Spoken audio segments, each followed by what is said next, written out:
Is there anything other than apparent? Apparency? Apparentness? No. Everything is only apparent. Yeah, klar. And thingness is an internal process of appearing. Things are invented inside by the me appearance. Yeah, me turns them into something. The nervous system creates a me as one of its functions. No, the nervous system doesn't create a me. The brain does. Oh, that's what I mean. The brain. Yeah, okay. The brain is the biggest hunk of the nervous system outside the spine and the peripheral nerves, but me-ness is a function apparently, like everything is only appearance, apparently a functioning of a nervous system. Yeah. And enjoyment is apparently a functioning of a nervous system. Well, yeah, but let's just stop it there. But when there's no one, there's just enjoyment. When there's me, the me claims the enjoyment. Yeah. It's my enjoyment. Clear. Yeah. It's like a... And so, without nervous systems of any sort, if there were no nervous systems of any sort, including no data process, information processors of other sorts, there would be no enjoying. Oh no, it's got no. A nervous system is just a mechanism. Yes. Enjoyment is energy. Energy. Well, what's energy? Energy. What's energy? Energy is everything. Energy is. Yeah. What? So energy is nothing arising as apparent energy, and energy within that there can be enjoyment. Energy is nothing, like nothing, everything, arising as energy. What? No, energy is you could say nothing appearing as what is.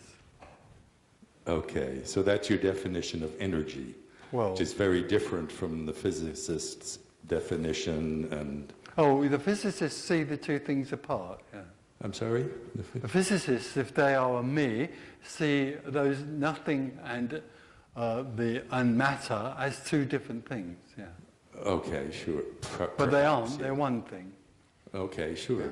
There is no thingness at all to it, other than that. But the brain or the neurological system is just another thing or an appearance out of nothing in which enjoyment can arise.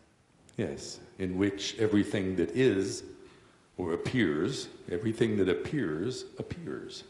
No, not at all. No. In the body, the neurological system is part of the energy that enjoyment can arise in. It doesn't have to be in that. It can be anywhere.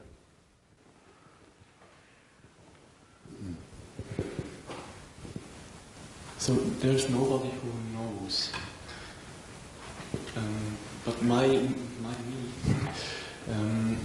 has the impression that it has to acquire knowledge to be able to cope with the world, to study books and know things. You can know how to drive a car, in simple terms, yeah.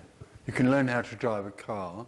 Oh, the me can know how to drive a car, apparently, but he can't know the infinite, because the infinite is beyond knowing, is unknowing.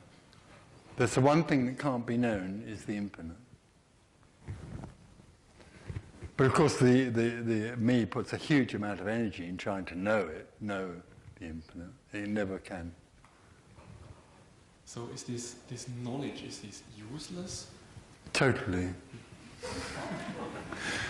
It's useful for the me to make its world more comfortable, if it knows what to eat for dinner or where to drive to get to London or whatever that is. But as far as the infinite, or whatever you like to call it, liberation is concerned, of course it's completely useless. And the greatest difficulty for all of me, is the only way that me can exist is by knowing that it exists. It's called self-consciousness. And that's the greatest dilemma of all for me. Me lives in self-consciousness and believes that it is real.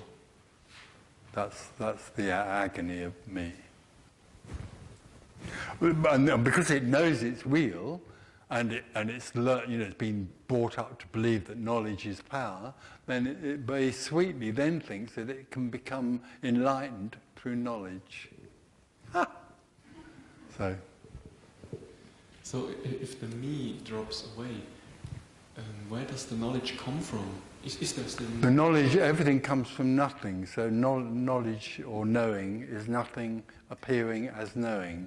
When the me drops away, there can still be a knowing of how to drive a car, but there is nothing else that, in those terms, in practical terms, there can still be a knowing of how to cook spaghetti, but there's nothing any longer that needs to know that which is the infinite, because there is only that which is the infinite. So the knowledge comes up when it's needed. Yeah. Usually.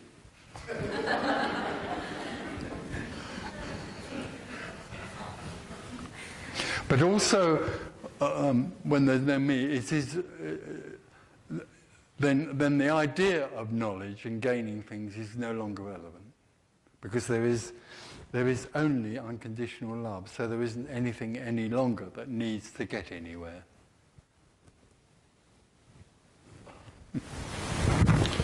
So there is something there that enjoys this paradox.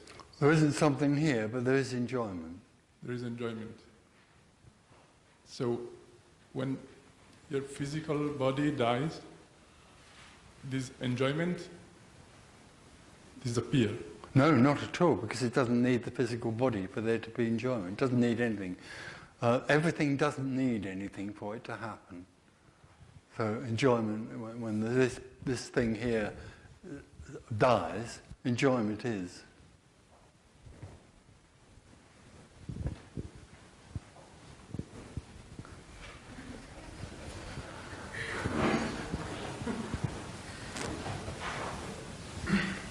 The whole arrogance of me is that it thinks that nothing can happen without it.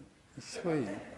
Thousands of years ago, it was believed that the earth was the center of the universe, and that everything revolved around the earth because it was the most special thing in the world.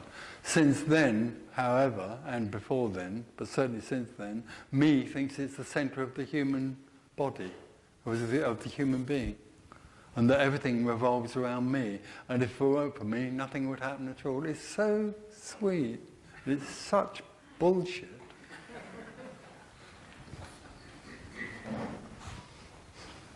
The earth, life, does very well without me.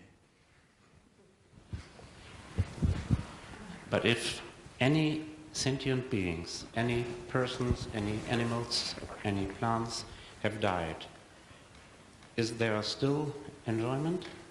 Well, there's still life, which depends what you mean by enlightenment. Yes, there is only enlightenment, because there isn't anybody that's enlightened. Enlightenment hasn't got anything to do with anyone. There's only life, energy.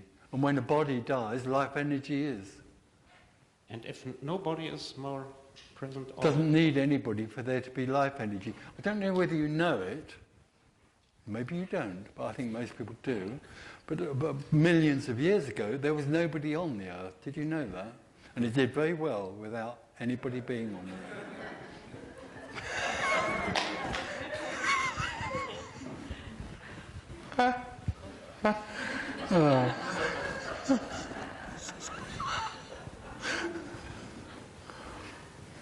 It's not doing so well now.